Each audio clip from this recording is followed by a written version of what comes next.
Bonsoir à toutes et à tous et merci d'avoir choisi la chaîne de référence pour votre information. Parlant du débat autour de la reddition des comptes à l'Assemblée nationale, plusieurs députés de l'opposition se sont prononcés sur les crédits de plus de 200 millions de francs congolais supposés alloués aux porte-parole de l'opposition au point d'occulter l'essentiel du contenu du rapport de la Cour des comptes. À la rédaction d'Antena, il nous a apparu important de revenir sur ce projet de reddition des comptes de l'année 2013. Suivez cette analyse d'Éric Issa. Une opinion pense que l'essentiel du rapport général sur le contrôle budgétaire 2013 a été délibérément éludé. Plusieurs députés de l'opposition se sont uniquement attardés sur la ligne budgétaire concernant le porte-parole de l'opposition politique non encore désigné au Congo-Kinshasa. Ce rapport de reddition des comptes note-t-on, la Cour d'entrée des jeux affirme qu'elle n'est pas en mesure de faire une déclaration de conformité car pour elle, cette déclaration ne peut se faire que s'il y a amélioration de la tenue de la comptabilité et de la gestion de la trésorerie. Cette entrée en matière démontre déjà qu'il y a de vrais problèmes dans l'exécution du budget national au Congo-Kinshasa. C'est d'ailleurs dans cette optique d'amélioration que l'on peut comprendre le deux décrets signés par le Premier ministre Matata Ponyo, notamment numéro 13/050 du 6 novembre 2013 portant règlement général de la comptabilité publique et le décret numéro 13/051 du 8 novembre 2013 portant plan comptable de l'État. La Cour de compte constate que la vulgarisation de ces dispositions n'a pas été assurée au niveau central ni provincial, encore moins au niveau local. La Cour de compte fait remarquer la non-observance répétée de la loi de finances publiques et que celle-ci tire son origine dans le budget national lui-même. C'est sur quoi une certaine opinion s'interroge sur les silences des élus, notamment de l'opposition, sur la non-conformité du projet de loi portant reddition des comptes à la loi des finances de l'année, sur l'importance des dépassements de crédits sur le non-report de crédits disponibles au titre des divers articles des dépenses en capital, sur la prédominance de frais de fonctionnement des institutions de la République au détriment des investissements. La Cour des comptes a recommandé au gouvernement central de poursuivre les efforts pour la mobilisation de recettes de l'État pour les recettes prévues dans l'année, de respecter dans le budget national les éléments constitutifs de recettes et des dépenses conformément à la nomenclature de la loi de finances, d'assurer la vulgarisation de deux décrets précités. La Cour des comptes constate néanmoins que la part de ressources internes dans le financement du budget national a progressé et la Cour des comptes demande au Parlement en tant qu'autorité budgétaire de s'impliquer davantage à la suite à réserver au rapport produit par cette Cour afin qu'après chaque exercice, le budget du pouvoir central, son exécution et son règlement définitif se conforment à ces textes. Clôture ce vendredi de la formation des officiers de la police judiciaire de la police nationale congolaise. La cérémonie de remise de brevet s'est déroulée au quartier général de la police à Lingwala en présence du commissaire général Charles Bisengimana et du directeur des cabinets du ministre de l'Intérieur, Prince Kaumba. Les détails avec Ricardo Bakwa et David Mbeni. Combattre les violences sexuelles basées sur le genre sous toutes ses formes et garantir la protection de l'enfant, l'assistance aux témoins et ne pas remplir les prisons avec des innocents, telles sont les recommandations formulées par le commissaire général de la police nationale congolaise, le général Charles Bisengimana, dans son allocution. C'était à l'occasion de la cérémonie sanctionnant la formation des officiers de police judiciaire de la police nationale congolaise au quartier général de la PNC. Ces officiers formés devront rentrer dans leur province d'origine afin d'appliquer ce qu'ils ont appris. Mon souhait le plus ardent en ce jour, après cette formation, est de voir les officiers de police judiciaire en véritable assermenté, être capables d'appliquer les notions apprises et participer de manière plus efficace à la lutte contre les violences dans leur travail quotidien. Les thèmes qui ont été abordés laissent croire en effet que les éléments de la police nationale congolaise sont de plus en plus qualifiés et aguerris. Outre le remerciement aux bailleurs de fonds et aux autorités de la police nationale congolaise, le représentant du ministre de l'Intérieur a invité le récipiendaire au dévouement et au sens élevé de responsabilité dans le cadre de la mise en œuvre de mécanismes de suivi de plaintes et la répression des actes de viol. Pour clôturer la cérémonie en beauté, des brevets ont été remis aux participants à cette formation financée par la coopération allemande en RDC Guise et la délégation de l'Union européenne. La cité de Ouacha dans le nord Kivu s'est vidée de son monde après l'attaque d'un groupe de miliciens. Les autorités locales ont appelé au calme la population tout en l'invitant à dénoncer tout fauteur de troubles. Plus de détails dans cette correspondance. La cité de Ouacha est vidée de sa population dans la partie est après l'attaque des ADF survenue mercredi soir qui a fait un bilan de 9 morts et 4 personnes blessées à la machette. Les déplacés venus essentiellement des quartiers Bakaïko et Mbibi se dirigent dans la ville de Beni et dans la ville sœur de Butembo. Le maire de Beni, Nelibanaka Masubuko, demande à tous les déplacés de se faire enregistrer auprès des autorités locales pour éviter les infiltrations au sein de la population. Pour cette cause, le bureau du commandement des opérations Sokola se trouvant à Beni vient d'être transféré à Ouacha pour s'assurer de toute sécurité de la population. Le général Akili Moundos pense que cette attaque attribuée aux ADF serait un règlement de compte parce que seulement 2 familles ont été ciblées. Les victimes de cette incursion sont des réfugiés venus d'Eringeti. Akili Moundos, qui incite que les enquêtes se poursuivent, demande à ceux qui ont des problèmes avec des ADF d'informer les autorités militaires pour leur sécurité personnelle. Il appelle en outre la population à la collaboration pour barrer la route à tout ennemi. Beni, Yassine Kombi, Antenne 1. Ballet diplomatique ce vendredi 10 octobre 2014 au ministère des Affaires étrangères. Le ministre Raymond Tshibanda a reçu tour à tour les ambassadeurs de la Chine et de la Zambie ainsi que le chargé d'affaires du Royaume-Uni en RDC. Celui-ci est venu annoncer au ministre l'arrivée la semaine prochaine des hauts fonctionnaires britanniques pour relever la coopération économique et bilatérale entre les deux pays. Le ministre Tshibanda a aussi reçu les représentants du PAM et de l'UNFPA. Condensé de Patricia Moudi. M. Wang Jishou, ambassadeur de Chine en RDC, a fait ses adieux ce 10 octobre au ministre des Affaires étrangères Raymond Tshibanda. Les champs de coopération sont nombreux et puis nous sommes aussi engagés à conjuguer nos efforts pour poursuivre notre coopération pour que la coopération soit plus fructueuse, plus effective et plus visible. Le chargé d'affaires du Royaume-Uni, M. Tim Morris, qualifie de positif l'état de la coopération avec la République démocratique du Congo. On a parlé de la contribution britannique au programme de développement ici.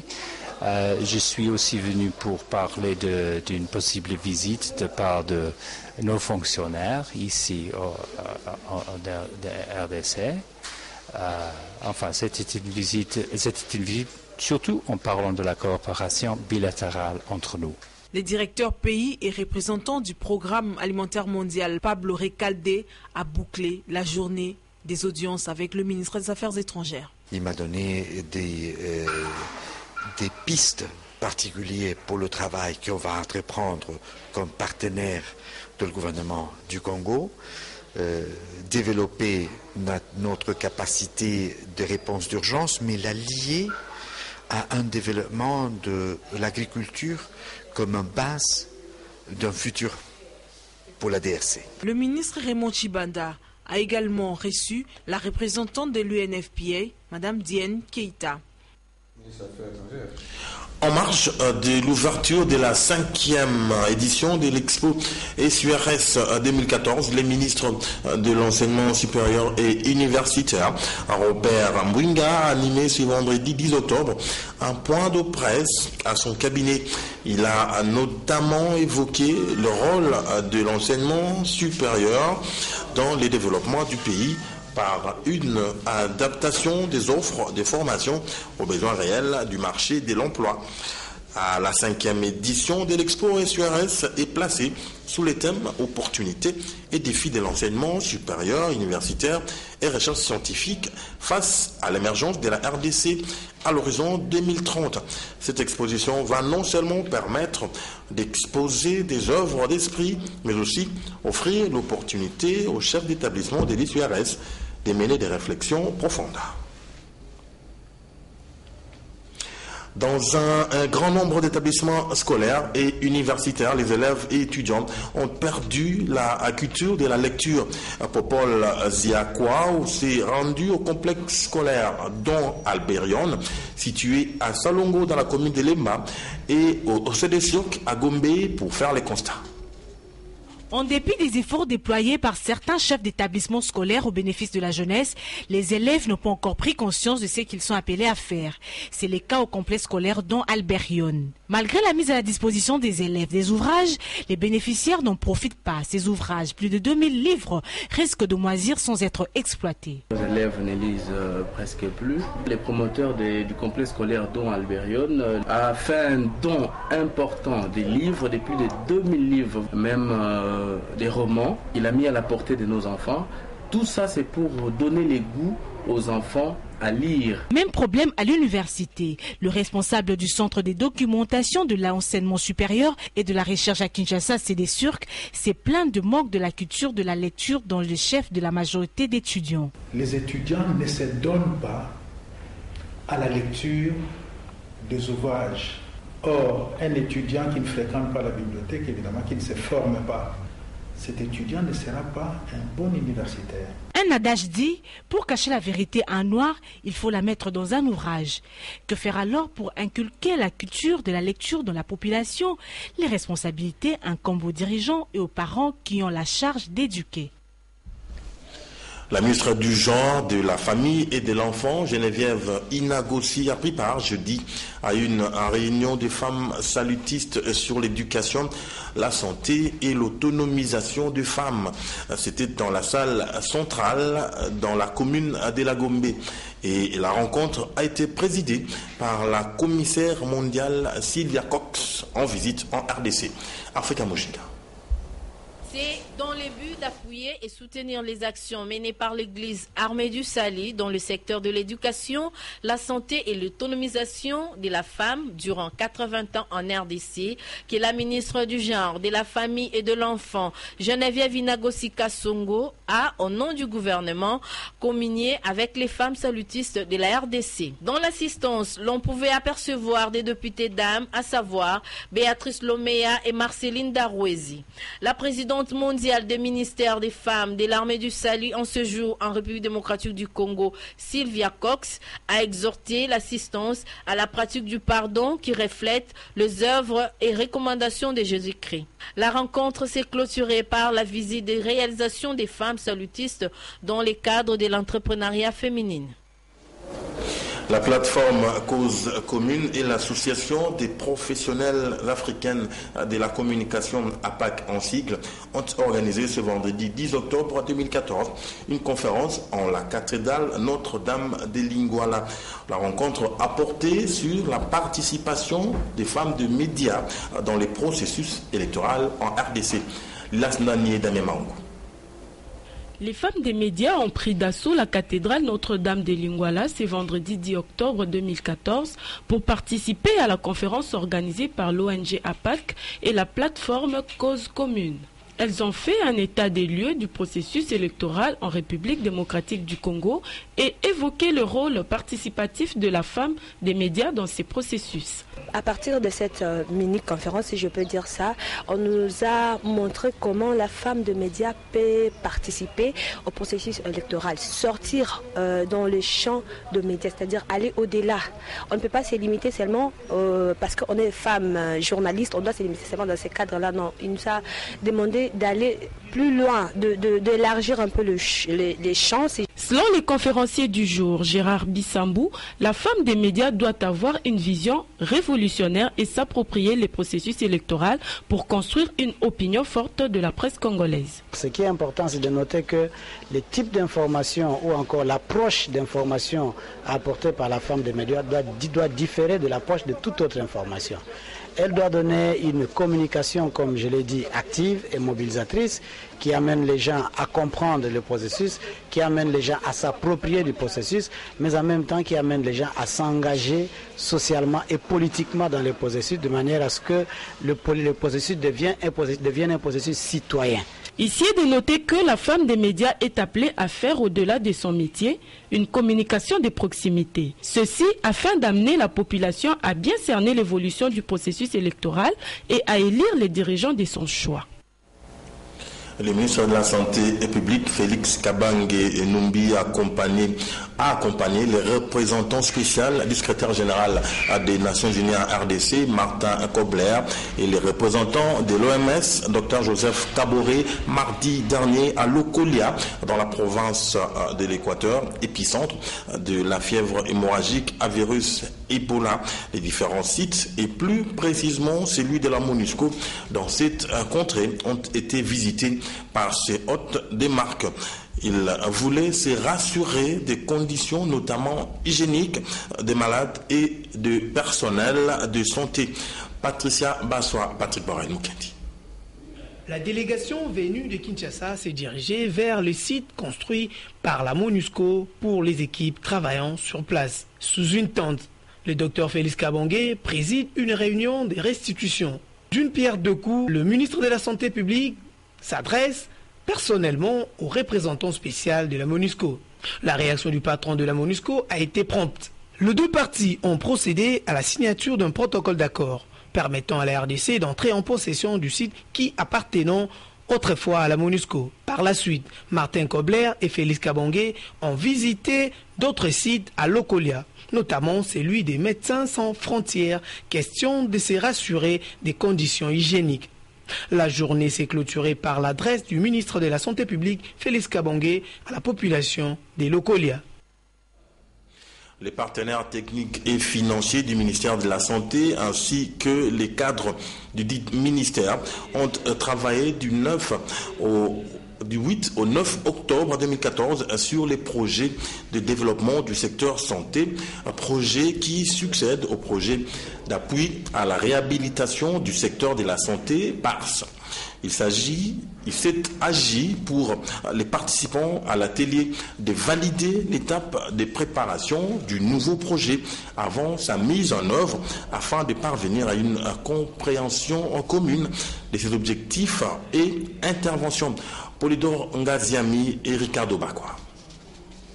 Le PARS, projet du gouvernement congolais financé par la Banque mondiale, est arrivé à terme après presque 10 ans d'opérationnalité dans 84 zones de santé du territoire national. Il cède à présent la place au PDSS, un autre projet du gouvernement toujours financé par la Banque mondiale qui a décidé de continuer d'appuyer les zones de santé. La Banque mondiale n'a pas voulu laisser l'appui aux zones de santé, donc l'appui au gouvernement congolais, l'appui à la population congolaise.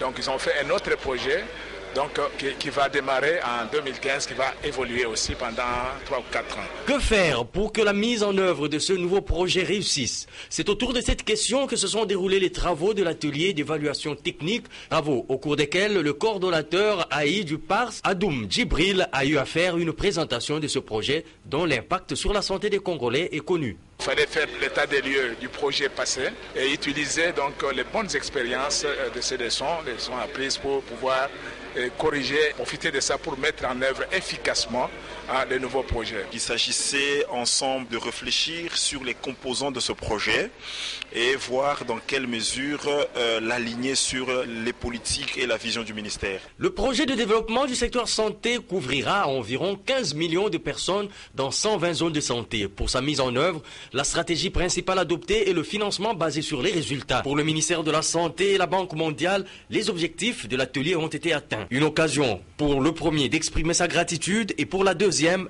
sa satisfaction. Je suis vraiment ravie des discussions. Nous prenons les recommandations à cœur et le travail continue, comme je l'avais dit, Le diable est dans les détails. L'objectif principal du projet PDSS est la réduction de la mortalité maternelle et infantile. Aussi, travailler ensemble et faire tout pour arriver à un financement unique pour les divisions provinciales de la santé sont les défis à relever dans l'exécution de ce projet.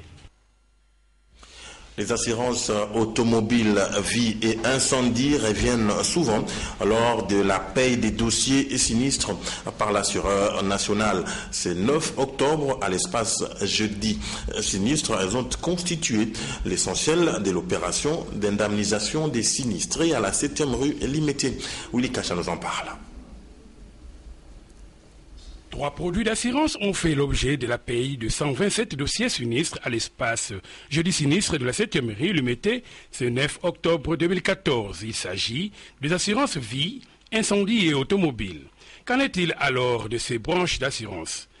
La première, à savoir l'assurance vie, a pour but de garantir l'intégrité physique de l'individu et les conséquences d'accidents de maladie, de décès prématurés ou de vieillesse prolongée. Quant à la deuxième, l'assurance incendie, celle-ci fait partie de l'assurance des dommages et appelle un contrat entre l'assureur et l'assuré. Ici, l'assureur s'engage en termes de prévention et de protection de couvrir son client contre tout dégât pouvant surgir de feu, de la flamme susceptible d'embraser le bien et immeuble de l'assuré ainsi que le voisinage de celui-ci. Enfin, l'assurance automobile intervient lorsque l'assurance de responsabilité civile constitue l'essentiel de la garantie obligatoire de l'assurance automobile. Il y a ici d'autres garanties aussi utiles et nécessaires à l'assuré qui sont les dégâts matériels, l'incendie, les vols et les tout risques. En cas de sinistre, la SONAS paye pour réparer le préjudice et satisfaire les victimes des cas de sinistres, comme il en est souvent le cas les jeudis de chaque semaine à l'espace jeudi sinistre de l'UMT. Pour souscrire à une police d'assurance en vue de se faire indemniser en cas de sinistre, la SONAS rassure les Quinoises et Quinois de sa disponibilité d'octroyer des certificats d'assurance à tous les souscripteurs de ces produits à partir de ces agences. À l'occasion du match de football qui va opposer demain samedi au Stade Raphaël, la RDC à la Côte d'Ivoire, Canal Plus a dépêché l'équipe de l'émission Talent d'Afrique à Kinshasa. Ceci en vue d'immortaliser l'événement et produire une émission spéciale 80% congolais. L'annonce a été faite ce vendredi 10 octobre à l'hôtel Memling. Afrika Mujinga et Pépito Matono. Un événement pas comme les autres. Canal Plus RDC, toujours dans sa politique de satisfaire ses abonnés, tient à immortaliser les matchs RDC Côte d'Ivoire. C'est samedi au stade mythique Tata Raphaël. Pour ce faire, la grande équipe de l'émission Talent d'Afrique a foulé les sols quinois. Question de valoriser la République démocratique du Congo, vu la position qu'elle occupe dans le monde sportif. Oui, on vient pour un événement spécial, parce que d'abord c'est la première fois qu'on arrive en République démocratique du Congo. C'est une anomalie, parce qu'on a toujours dit que la RDC c'est un grand pays de football, c'est un pays qui compte.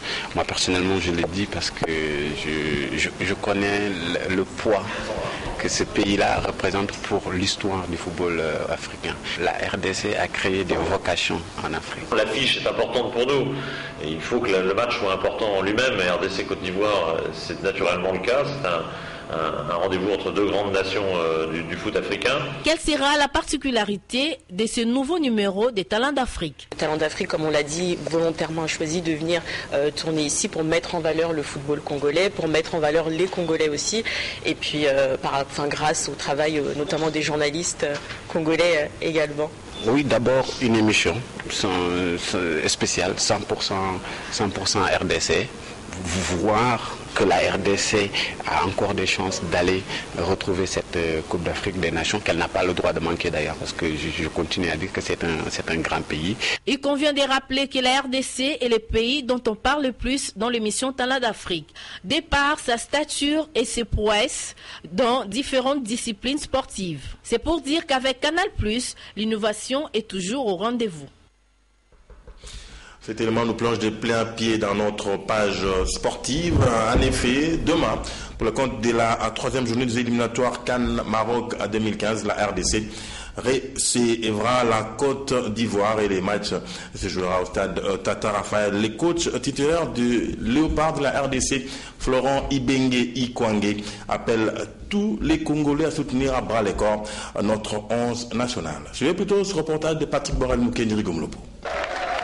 Les classicos entre Léopards de l'RDC et Éléphants de la Côte d'Ivoire restera historique dans les annales du football congolais. Les Congolais se sont relancés dans la course en désinfectant la Sierra Leone à la deuxième journée. Mais pour la troisième explication, la machine Made in DRC va retrouver son stade mythique Tata Raphaël d'Eriov qui a vu des grands noms laisser leurs encres indélébiles. Après cet engouement, la séance d'entraînement proprement dite avait débuté avec l'étape de récupération, tour de terrain, touche des balles, travail en atelier, en taureau avec des cordes, vu que c'était le premier. Pour le manager de la RDC, Florent Ibengue, nous devons y croire. On doit sentir cette unité. Je rappelle que c'est l'équipe nationale, donc on doit dépasser toute cette... tout ce fanatisme qu'on a envers nos propres clubs et pour reverser tout le fanatisme vers l'équipe nationale. Donc on doit vraiment faire une communion ensemble. On va continuer notre préparation beaucoup plus tactique pour pouvoir battre cette équipe de Côte d'Ivoire. Au public quinois devenu nombreux, soutenir et pousser nos fauves à la victoire. Dans ces mêmes ordres d'idées, prenons ce reportage de Papi Katassi. Il fait pour nous l'analyse des forces en présence. Il voit un tout petit peu les atouts des léopards ainsi que ceux des éléphants de la Côte d'Ivoire. Charnière qui joue le 2 Nations ce 11 octobre au mythique stade Tata Raphaël de la Quétule. L'Air des Congo, deuxième avec 3 points, ex-aequo avec son adversaire de la semaine, la Côte d'Ivoire, tentera de tout jouer pour se mettre à l'abri de la confrontation retour du mercredi 15 octobre à Abidjan au stade Félix Houphouët-Boigny. Pour la République démocratique du Congo, le coach Florent Ibengue Ikwangé a retenu au départ 28 présélectionnés pour n'en retenir que 24. Constatant ainsi les absences de Clark Sinkulu, Ngamukol, Romeo Cédric, Hervé Kekbernou et de Joël Kimwa Kimpela. La Côte d'Ivoire, quant à elle, va essayer de laver la France subie à Yaoundé lors de la dernière journée. Pour ce faire, une cure de jouvence a été administrée aux éléphantos. En l'absence de Lamine Koné de Lorient, Ismaël Diomandé de Saint-Etienne, Seré Dié du FC Bâle en Suisse, Souleymane Bamba de Palerme en Italie et du très prometteur Thomas Touré. Dans le calcul fait, RDC Côte d'Ivoire est la 15e confrontation, ce qui fait qu'en 14 face à face, la Côte d'Ivoire a 6 victoires, la RD Congo en a 4 pour 4 nuls. La dernière confrontation entre les deux nations remonte en 2005 à Rouen en France. Voilà un invité sur ce plateau avec nous. Il s'agit de M. Mboku Tchaba, directeur de communication de l'ASV Club. Il nous amène un message de l'équipe dirigeante de l'ASV Club à propos justement de cette rencontre RDC et Côte d'Ivoire. Bonsoir, Mboku Tchaba. Bonsoir, James Katamba. Bonsoir également à tous les téléspectateurs de votre chaîne. Un message particulier à cette occasion? Oui, un message particulier de la famille Vernoire, de la communauté Vernoire. Il s'agit là de l'association sportive Club, comme vous l'avez entendu. Et vous venez vous-même de l'annoncer. J'ai suivi tout à l'heure un élément de nos distingués confrères de Canal+. Il y a un de leurs qui a dit, parmi eux, il y a un qui a dit que la RDC n'a pas droit de ne pas se retrouver au Maroc pour cette Cannes 2015. Donc c'est pour cette raison que le président de la coordination de l'ASV Club, le général-major Gabriel Emissi Combatango Fort, s'est déplacé en fin d'après-midi, donc aujourd'hui, pour se rendre au quartier général de Léopard, et là-bas, il leur a adressé un message de toute la communauté vernoire, le message de renfort, réconfort moral, message d'appui, message de soutien. Il a poussé Léopard à la victoire, il leur a demandé de ne plus commettre cette erreur d'encaisser à domicile et de ne plus surtout pas de connaître une deuxième défaite, étant donné que celle-là va nous amener dans une situation incontournable, une situation, je veux dire, indélicate, inconfortable.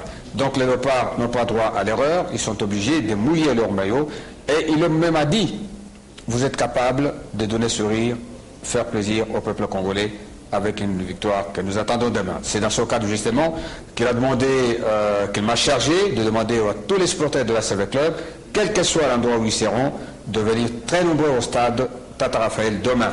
Remplir ce stade, payer chacun son billet, respecter la zone neutre, respecter l'aire des jeux, ne pas jeter des projectiles, respecter ou alors bien accueillir les officiels, d'abord les adversaires ivoiriens, les officiels de ce match, les officiels de la Fédération congolaise de football qui fait un travail de titan tous ces derniers temps, la FECOFA, Toufour et Omola pour le bien-être de notre football. Donc le président de la SFV Club a demandé à tous les vécubiens de pouvoir avoir un comportement digne, un comportement exemplaire pour que les léopards puissent aller de l'avant. Mais la victoire pour les léopards est impérative, a-t-il conclu son message. Merci. Merci, monsieur. Merci, Chaba. Le message est bien clair. Prenons à présent la revue de presse, sélection en commentaire, Sylvie Fortuné-Mboula.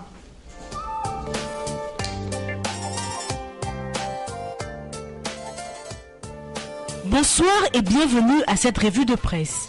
L'Avenir publie à sa une, l'ONU exige que justice soit rendue contre les ex-rebelles du M23 dans un rapport du Bureau conjoint des Nations Unies aux droits de l'homme. Plus de 116 personnes y ont été victimes d'atteintes au droit à la vie, 351 d'atteintes au droit à l'intégrité physique, 276 d'atteintes au droit à la liberté et sécurité. La prospérité renchérit que le nombre total de victimes pourrait être beaucoup plus élevé dans la mesure où le personnel du BCUNDH a fait face à diverses difficultés dans le cadre de ses enquêtes sur ces violations de droits de l'homme. Le phare rajoute d'ores et déjà 13 mandats d'arrêt sont émis depuis 2013 par l'auditeur des FRDC contre le membre du M23, dont 4 mandats d'arrêt internationaux contre leurs dirigeants. Ces mandats internationaux ont été transmis par voie diplomatique au gouvernement rwandais dans la mesure où les dirigeants du M23 visés se trouveraient au Rwanda. Pour le représentant spécial du secrétaire général des Nations Unies en RDC, Martin Kobler, la référence plus note qu'il a insisté pour que les auteurs de ces violations de droits de l'homme répondent de leurs actes devant la justice et a pris note de la nouvelle loi d'amnistie en RDC qui permettra à de nombreux membres du M23 de bénéficier d'une amnistie et de retourner en RDC. Il y a le séjour prolongé de plus de 65% d'enseignants de ces écoles partis percevoir leur salaire au chef-lieu du territoire. Les parents redoutent aussi que les écoles connaissent un retard sur leur programme de cours et les retards accumulés sur le programme scolaire est l'une des causes des échecs à l'examen d'État. Nous allons terminer avec la manchette en sport. RDC Côte d'Ivoire, c'est déjà pour demain. Le capitaine de l'équipe nationale de football de la RDC, Youssouf Moulungu, a déclaré que les Léopards sont à 100% prêts pour livrer le match comptant pour la 3e journée groupe D des éliminatoires de la CAN 2015 contre les éléphants de la Côte d'Ivoire. Bonne chance aux Léopards de la RDC. Terminé, au revoir et bon week-end à tous. Voilà, nous sommes arrivés au terme de ce journal. Nous avons reçu en toute fin M. Mboku Chaba, directeur de communication de l'ASV Club. Il était venu pour un message bien précis de l'équipe de coordination de l'ASV Club. Merci, M. Mboku Chaba. Merci. Voilà, merci également à vous pour votre sympathique attention. Demain, à 7h30, vous retrouverez Natacha Bomongo. Restez fidèles au programme de la chaîne de référence qui sont tout simplement alléchants. Bonsoir.